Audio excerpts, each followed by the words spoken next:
રાજકોટમાં ગત 14 તારીખે શિવસાગર પાર્કમાં રહેતા હેમાલીબેનની હત્યાની ઘટના સામે આવી હતી, જેમાં ઘરમાં લોહીલુહાણ હાલતમાં યુવતીનો મૃતદેહ મળ્યો હતો। ત્યારે પ્રથમ દ્રષ્ટિએ તેના પતિએ જ હત્યા કરી હોવાનું મૃતકના પતિએ કબૂલ કર્યું છે, અને જે બાદ રાજકોટ ક્રાઇમ બ્રાન્ચની તપાસમાં હત્યા પતિએ નહીં પરંતુ કૌટુંબિક ભત્રીજાએ કરી હોવાનું સામે આવ્યું। ત્યારે ક્રાઇમ બ્રાન્ચે સીસીટીવીના આધારે આરોપીની અટકાયત કરી વધુ તપાસ હાથ ધરી।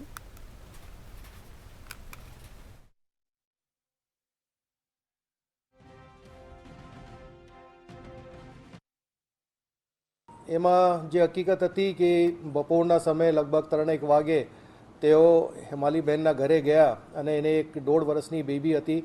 એ બેબીને રમાડવા માટે બહાના કાઢી એના ઘરમાં પ્રવેશ કરી અને બેનની નજર ચૂકવીને બાજુના કમરામાં ગઈને કબાટમાંથી જે એના સોના ચાંદીના દાગીના હતા એ એને આપણી જેબમાં મૂકતા હતા ત્યારે બેન જોઈ ગઈ અને બેન સાથે બોલાચાલી થતી।